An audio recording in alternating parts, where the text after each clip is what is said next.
ఇప్పుడు వాక్య పరిచయం చేసేవారు శ్రీమతి doctor Umadevi garu, retired principal, government degree college, Hyderabad. Kristu మహిమ పరిచర్యలు. దేవుని పరిశుద్ధమైనటువంటి నామానికి వందనాలు. మరొకసారి మిమ్మల్ని మరి ఈ టీవీ ఛానల్ ద్వారా కలవటం ఎంతో సంతోషంగా ఉన్నది.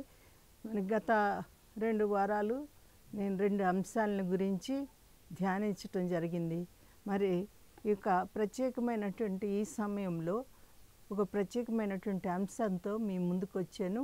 మనం ప్రార్థించి ఈ అంశాన్ని గురించి ధ్యానిద్దాం. సర్వోన్నతుడా, సర్వశక్తి కలిగినటువంటి దేవా, నీ పాదాలకు వందనాలు, స్తుతులు, స్తోత్రములు. నీ వాక్యం ద్వారా మాతో మాట్లాడుచున్నావు నాయన. గత వారము మరి అనేకమైనటువంటి కొండల గురించి, వాటి గురించి నాయన, అందులో ఉన్నటువంటి మర్మాల గురించి మాకు తెలియజెప్పినారు.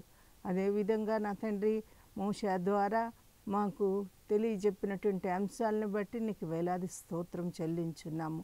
ఈరోజు నాయన వృక్షాల ద్వారా మేము నాయన నీవు ఏం చెప్పావో దాని గురించి ధ్యానించనయ్యుండగా నీ సహాయం దయచేయండి. వినగలిగినటువంటి చెవుల్ని బిడ్డలకు దయచేయండి. చెప్పగలిగినటువంటి నోరు నాకు అనుగ్రహించండి. నా చుట్టూ నువ్వు ఆవరించి ఉండి నైనా నీ పరిశుద్ధ నడిపింపు దయచేయమని వేడుకొంచున్నాను. యేసయ్యా, ప్రతి ఒక్క విషయంలో నీవు తోడుగా ఉండవు. నీవు తోడుగా లేకపోతే మేమేమీ చేయలేము నాయన. నీ యొక్క కృప వల్లే సమస్తము సాధ్యము. ఇదిగో బిడ్డలకి వాక్యం ద్వారా నాయన అనేక మంది మరి ప్రార్థనా శక్తి ద్వారా నాయన మరి అనేక విషయాలను గురించి నాతో మాట్లాడుచున్నారు నాయన. నీకు వందనాలు, స్తుతులు చెల్లించున్నాను. ఇదిగో వారి యొక్క హృదయాలకు గుచ్చుకునేటట్లు వాక్యం ఉండగలిగేటట్లు సహాయం దయచేయమని యేసు అతి పరిశుద్ధమైనటువంటి నామాన్ని బట్టి అడిగి వేడుకొంచున్నాను మా తండ్రి, ఆమేన్. కీర్తనలు 92వ కీర్తన 12వ వచనం నుంచి 15వ వచనం వరకు చదువుకుందాం. ఈ వాక్య ధ్యానానికి కీర్తన 92 12వ వచనం నుంచి 15వ వచనం వరకు చదువుకుందాం. నీతిమంతులు ఖర్జూర వృక్షం వలె మొవ్వవేయుదురు, లెబనోను మీద దేవదారు వృక్షం వలె వారు ఎదుగుదురు. యెహోవా మందిరములో నాటబడిన వారై వారు మన దేవుని ఆవరణలో వర్ధిల్లుదురు. నాకు ఆశ్రయదుర్గమైన యెహోవా యథార్థవంతుడనియు ఆయన యందు ఏ చెడుతనము లేదనియు ప్రసిద్ధి చేయుటకై వారు ముసలితనమందు ఇంకా చిగురు పెట్టుచుందురు, సారము కలిగి పచ్చగా నుందురు. మన వాక్యము ధ్యానిస్తూ ఉంటే ఇందులో ఉన్నటువంటి అంశము సారము కలిగి మరి చిగురు పెట్టుచు పచ్చగా ఉంటారు. సారము కలిగి చిగురు పెట్టుచు పచ్చగా ఉన్నటువంటి వారు. ఇంకా మొదటి 12వ వచనం చూస్తే నీతిమంతులు ఎవరు ఈ విధంగా సారం కలిగి పచ్చగా ఉంటారు అని అంటే నీతిమంతులు. నీతిమంతులు అంటే ఎవరు అనేటువంటి అంశాన్ని చివరికి తీసుకుందాం. ఇక్కడ దేవుడు మనతో 2 వృక్షాలను గురించి మనకి తెలియజేశాడు. ఆ వృక్షాల ద్వారా మనతో మాట్లాడుతున్నాడు. మనకి కొన్ని విషయాల్ని తెలియపరుస్తున్నాడు, మాట్లాడుతున్నాడు, తెలియపరుస్తున్నాడు. ఆయనకే అది సాధ్యము. ఇక్కడ 2 వృక్షాలు, ఖర్జూర వృక్షం ఒకటి, దేవదారు వృక్షము అనేటువంటి 2 వృక్షాలు ఉన్నాయి. మనకి ఈ లోకములో మానవులుగా మానవాళికి అంతటికి కూడా దేవుడు అనేకమైనటువంటి దీవెనలతో ఆశీర్వాదములతో నడిపించాడు. మరి వృక్షాలు మానవునికి చాలా మేలు చేసేటువంటి వృక్షాలు అనేవి ఉంటేనే మనకి ఆక్సిజన్ ఉంటుంది. మనం జీవించాలంటే ఆక్సిజన్ పీల్చుకోవాలి. వృక్షాలకైతే ఆక్సిజన్ కాదు, కార్బన్ డైఆక్సైడ్ కావాలి. కార్బన్ డైఆక్సైడ్ పీల్చుకుని ఆక్సిజన్ వదిలేస్తుంది మన కోసము. కాబట్టి వృక్షాలు మానవాళికి ఉపయోగకరమైనవి, లాభకరమైనటువంటివి, ఎంతో మేలు చేసేటువంటి వృక్షాలు. మరి ప్రతి ఒక్క వృక్షాన్ని మనం చూస్తే పువ్వులు ఇస్తాయి, పండ్లు ఇస్తాయి, మరి అంతేకాదు నీడని ఇస్తుంది. మరి ఇన్ని రకాలైనటువంటి మేళ్ళు కలిగినటువంటి ఈ వృక్షాల్లో 2 వృక్షాలు ఇక్కడ మనం చూస్తున్నాము. ఒకటి ఖర్జూర వృక్షము, రెండవది దేవదారు వృక్షము. ఆ వృక్షాల ద్వారా మనతో దేవుడు ఏం మాట్లాడుతున్నాడు? వృక్షాలు మాట్లాడటలేదు, దేవుడు మనతో మాట్లాడుతున్నాడు. వృక్షాలు ఎక్కడ మాట్లాడవు, కొండలు కూడా మనతో మాట్లాడలేదు.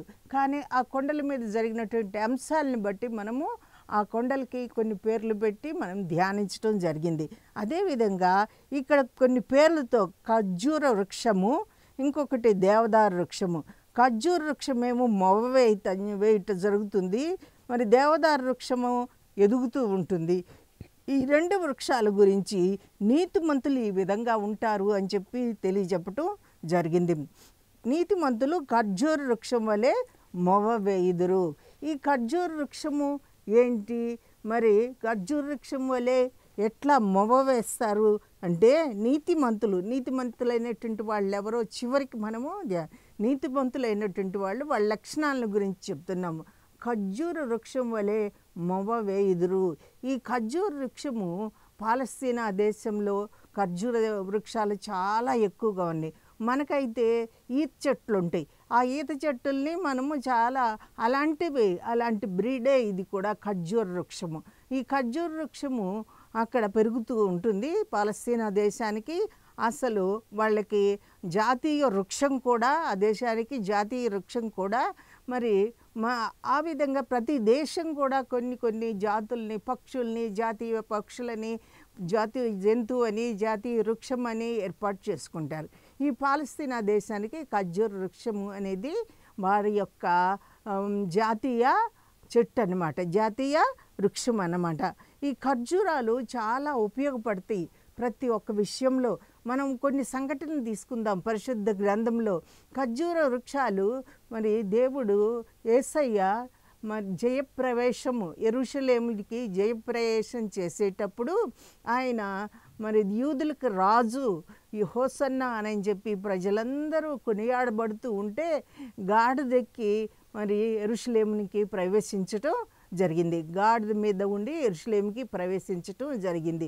ఇది ఏ విధంగా జరిగింది అంటే ఖర్జూర వృక్షాలని చేతుల్లో పట్టుకుని ప్రజలందరూ హోసన్నా హోసన్నా దావీదు కుమారుడా హోసన్నా అనే స్తోత్రం చెల్లిస్తూ ఆ యొక్క ఖర్జూర వృక్షాలని ఒక మాదిరిగా తీసుకున్నట్లు మనం చూస్తున్నాము.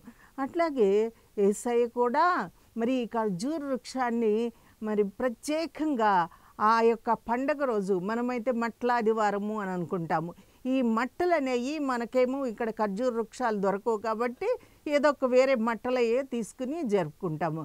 కానీ ఖర్జూర వృక్షపు మట్టల్ని తీసుకుని వాటికి మరి పూలు పెట్టి మరి ఎంతో దేవునికి స్తుతులు స్తోత్రములు చెల్లిస్తూ ఆ పండుగని జరుపుకున్నారు. మరి ఇంకొక సందర్భంలో కూడా అంటే ఈ ఖర్జూర వృక్షము ఏంటి, దేనికి సంకేతము అని అంటే జయానికి సంకేతము, విక్టరీకి సంకేతము. అంటే ఏదైనా కానీ విభేదాలు వచ్చినప్పుడు గెలుపుకి సంకేతము. యేసయ్య దానికి సంకేతంగానే అక్కడ ఇక ఆయన చేయబోయేటువంటి కార్యము అంతవరకు అనేకమైనటువంటి మరి అద్భుతాలు చేశాడు ప్రజల మధ్య. అంటే వాళ్ళు అనారోగ్యంతో బలహీనతతో ఉన్నటువంటి వారిని లేవనెత్తటం జరిగింది. మరణించినటువంటి వారిని కూడా తిరిగి లేపాడు. అలాంటి అద్భుతాలు చేస్తూ చివరికి తాను తండ్రి దగ్గరికి చేరటానికి ఇదొక మొట్టమొదటి అడుగు అన్నమాట. ఈ అడుగు వేసినటువంటి అడుగులో ఈ ఖర్జూర వృక్షాలు ఉన్నాయి, ఖర్జూర వృక్షపు మట్టలు ఉన్నాయి, ఆ యొక్క కొమ్మలు ఉన్నాయి. ఆ కొమ్మలు తీసుకుని జైహో జైహో అని అంటూ దేవునికి స్తుతులు చెల్లించినట్లు మనం చూస్తున్నాము. ఇంకా ఈ యొక్క ఖర్జూర వృక్షాలు నీతిమంతులు ఏ విధంగా ఖర్జూర వృక్షం వలె మొవ్వ వేయుదురు అనేటువంటి అంశం మనం బైబిల్లో చూస్తున్నాం. మొవ్వ వేయటము అని అంటే విచ్చుకోవటము. పువ్వు విచ్చుకుంటుంది, మొవ్వ వేస్తుంది. ఆ మొవ్వ మళ్ళీ పువ్వుగా తయారవుతుంది, ఆ పువ్వు మళ్ళా పండుగ తయారవుతుంది. కాబట్టి ఆ ఫలవంతమైనటువంటి వృక్షము మొవ్వ వేస్తుంది. ఆ విధంగా నీతిమంతులు ఉంటారు అని చెప్పటం జరిగింది. మన వృక్షాలు మనతో మాట్లాడుతున్నాయి. ఈ ప్రత్యేకమైనటువంటి సందర్భంలో వృక్షాలు మాట్లాడకపోయినప్పటికీ దేవుని యొక్క పరిశుద్ధాత్మ ద్వారా వీటి ద్వారా మనం ఏం తెలుసుకోవాలి అనేటువంటి అంశాన్ని, అంటే ఖర్జూర వృక్షం వలె మొవ్వ వేసేటువంటి వారంగా ఉండాలి, ఫలించేటువంటి వారంగా ఉండాలి. ఆ మొవ్వ వేస్తేనే ఫలం అనేది వస్తుంది. ఆ మొవ్వ విచ్చుకుని తర్వాత ఫలంగా రూపొందుతుంది. కాబట్టి ఇది ఒక సింబల్ ఆఫ్ విక్టరీ అన్నమాట, జయానికి సంకేతము.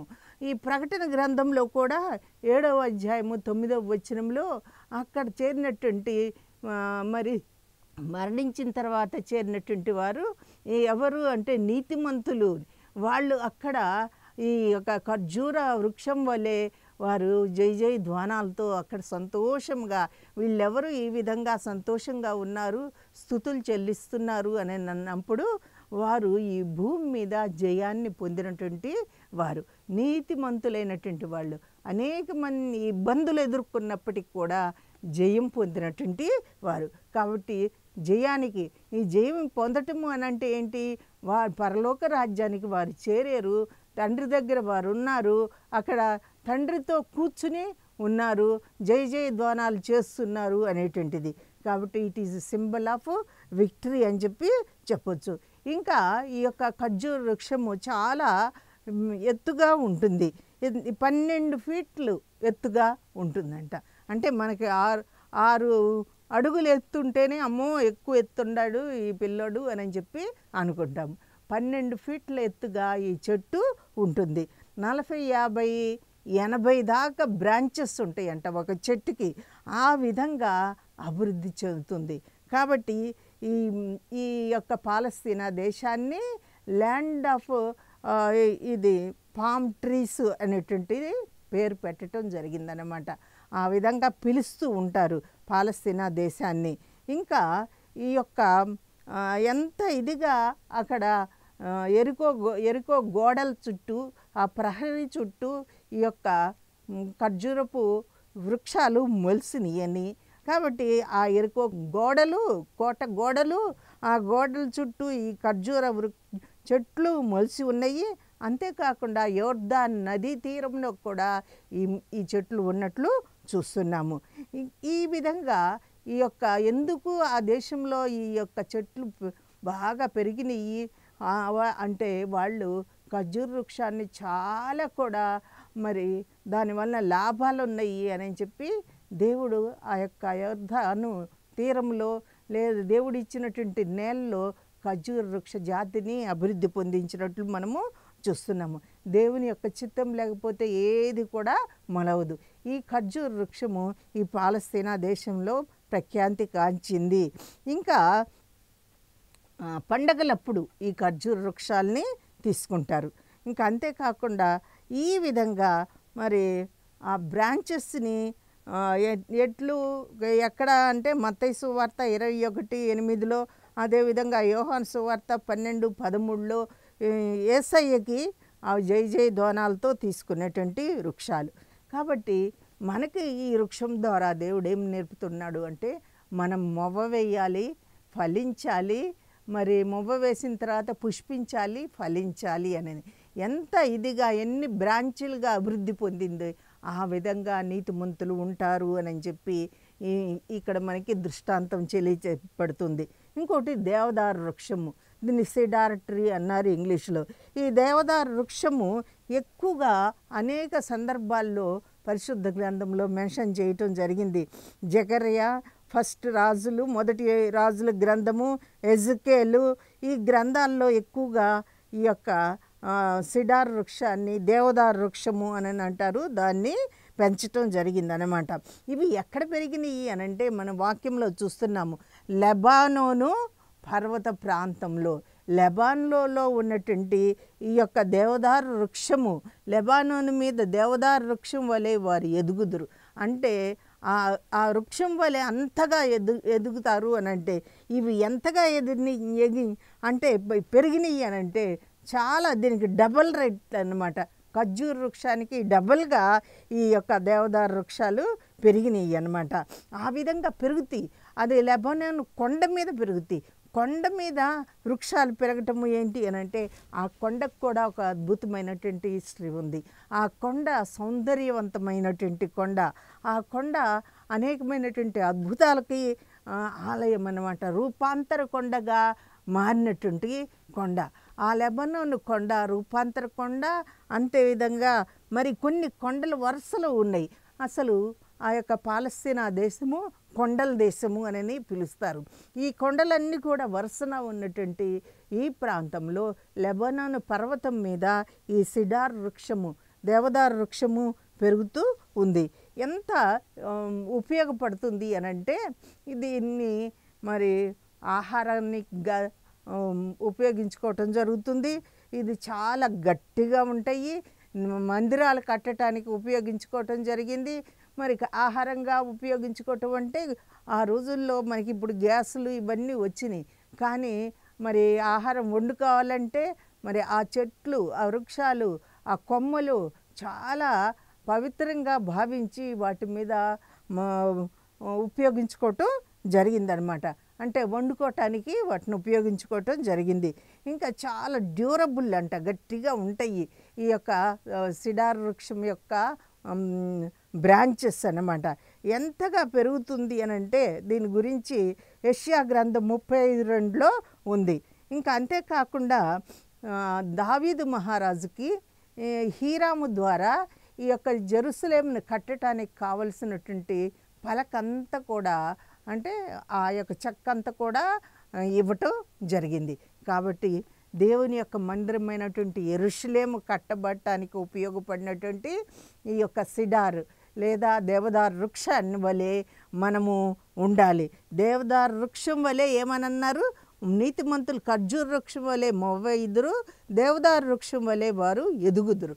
అంతగా ఎదగాలన్నమాట. మామూలుగా కాదు, అంతగా ఎదగటము అని అంటే ఎంత ఎత్తు ఉంటాయి అని అంటే 30 feet హైట్ ఉంటాయి అంట. ఇవి అంత దాకా అంత పొడవుగా పెరుగుతాయి అన్నమాట. ఆ పొడవుగా పెరిగి మరి దాని బ్రాంచెస్ ఇవన్నీ కూడా స్ట్రైట్గా నిలబడతాయి. మనం కూడా దేవుని నమ్ముకున్నటువంటి వాళ్ళం, విశ్వాసమైనటువంటి వారము, అటు ఇటు వంగకుండా దేవుని వైపే చూసేట్టు నిర్భయంగా మనము నమ్మినటువంటి దేవుడు మన కొరకు ఏర్పాటు చేసినటువంటిది అనే రీతిగా మనం ప్రతి ఒక్క విషయంలో, తర్వాత వచనంలో కూడా అదే విధంగా ఉంది. ఏమని? యెహోవా మందిరములో నాటబడిన వారై వర్ధిల్లుదురు. మొట్టమొదట వీళ్ళు మొవ్వ వేస్తారు, రెండోదేమో ఈ యొక్క వృక్షం దేవదారు వృక్షం వల్లే ఎదుగుతురు, మూడవది నాటబడిన వారై వర్ధిల్లుతురు. కాబట్టి ఈ చెట్లు ఈ విధంగా వర్ధిల్లిని. ఆ చెట్లు ఎక్కడ నాటబడినవి?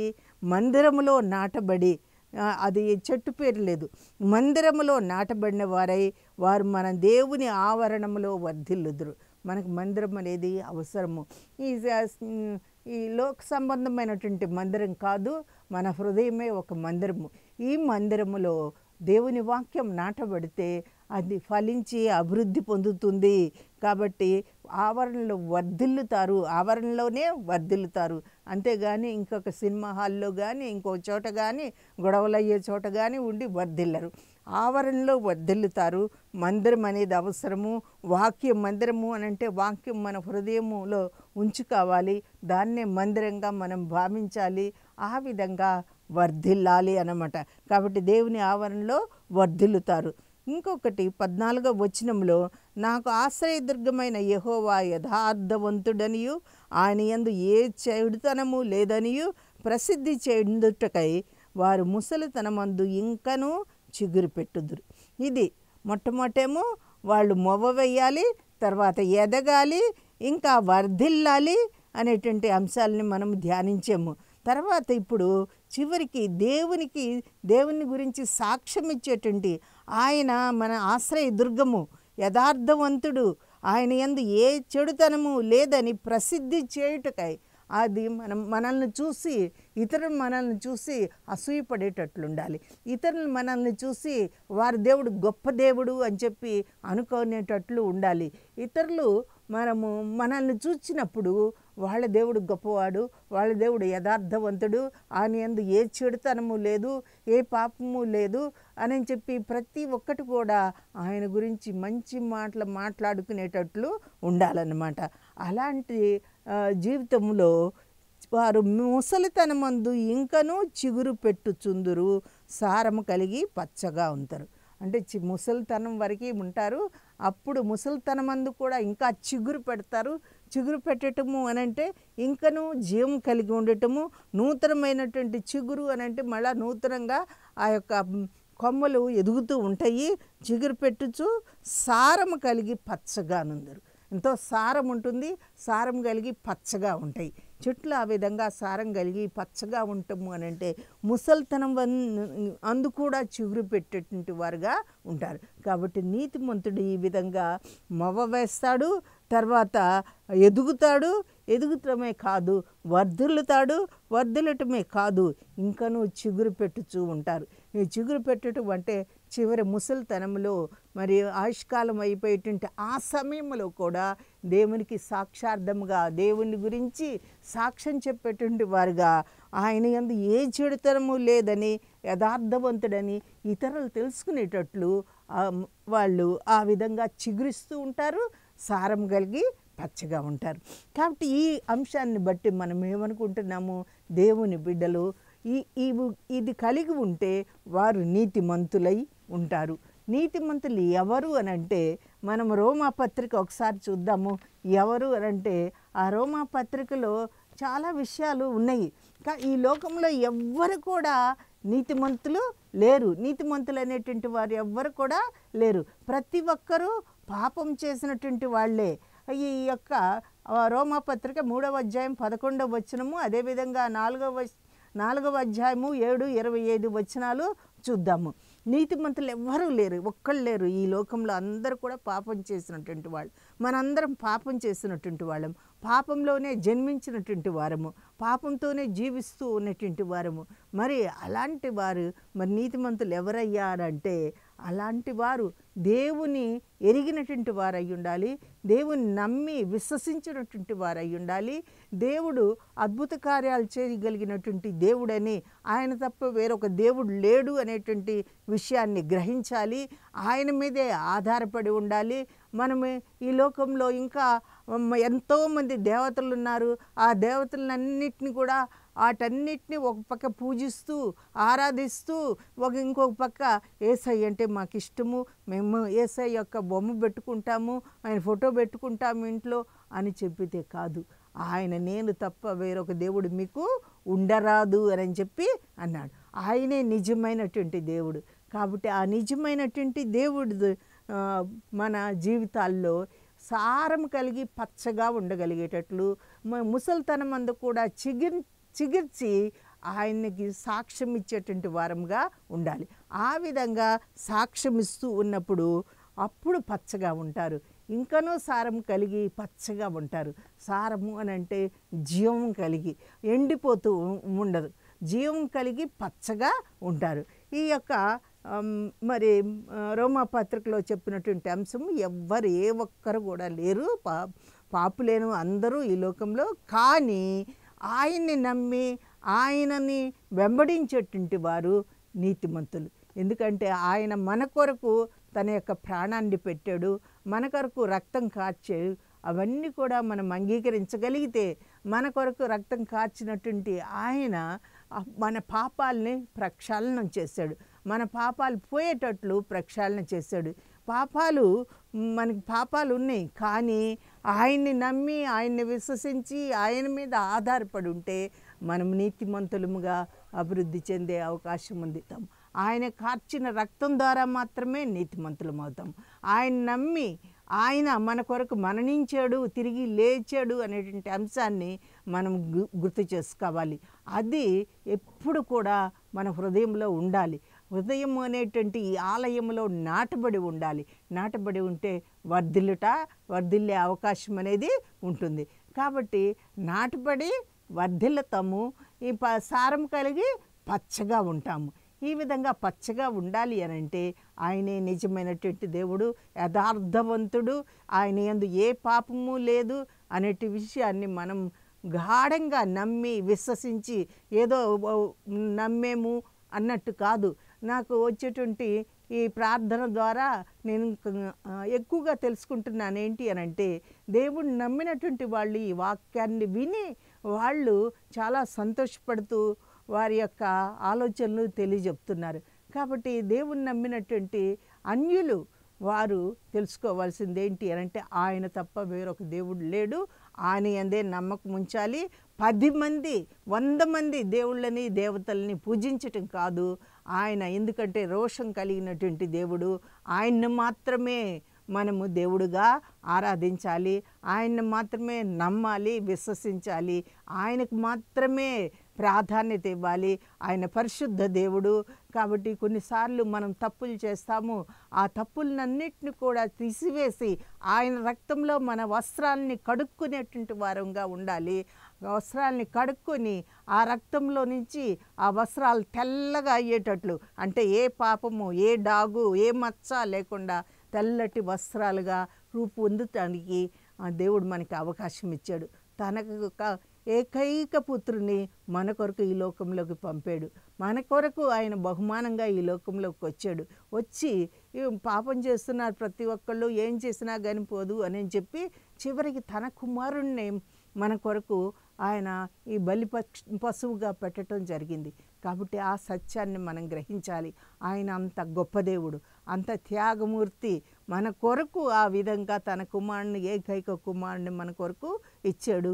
తిరిగి ఆయన్ని లేపటం జరిగింది. కాబట్టి ఈ సత్యాలని మనం గ్రహించి ఈ యొక్క వృక్షాల వల్లే మనం మొవ్వ వేయాలి, అభివృద్ధి పొందాలి. ఇంకా అంతేకాదు మరి ఎదగాలి. ఎదగటమే కాదు, ఇతరులకు సాక్ష్యం చెప్పేటువంటి వారం కూడా ఉండాలి. చిన్న ప్రార్థన చేసుకుందాం.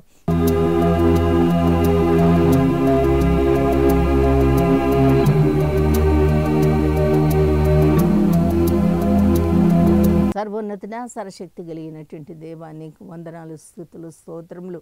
ఈ యొక్క మరి సిడారు వృక్షం బట్టి, పామ్ ట్రీని బట్టి నాయన, దేవదారు వృక్షము, ఖర్జూర్ వృక్షాలను బట్టి నాయన, ఈ వృక్షాలు ఏ విధంగా మాతో మాట్లాడుచున్నవో, అవి ఏ విధంగా మాకు నీ యొక్క వాక్యాన్ని తెలియపరుస్తున్నవో, ఏ విధంగా పచ్చగా సారం కలిగి ఉండాలో ఈ విషయాల్ని మేము కనుగొని నాయన నీ వాక్యం ద్వారా మేము అదే విధంగా నీ యందు మరి నిటారుగా ఉండగలిగేటట్లు, వంగిపోకుండా ఉండగలిగేటట్లు, ఫలించేటట్లు, ఎదిగేటట్లు మమ్మల్ని మీరు ఏర్పాటు చేశారు, నడిపించినారు. దేవా నీకు వందనాలు, స్తుతులు, స్తోత్రములు. ఈ యొక్క సాక్ష్యం కూడా ఇతరులకు పంచుకోగలిగేటట్లు సహాయం దయచేస్తున్న రీతిని బట్టి నీకు వందనాలు, స్తుతులు, స్తోత్రములు చెల్లించు. నీ చేతికి మమ్మల్ని మేము సమర్పించుకొంచు. యేసు అతి పరిశుద్ధమైనటువంటి నామాన్ని బట్టి అడిగి వేడుకొంచున్నాను మా తండ్రి. ఆమేన్.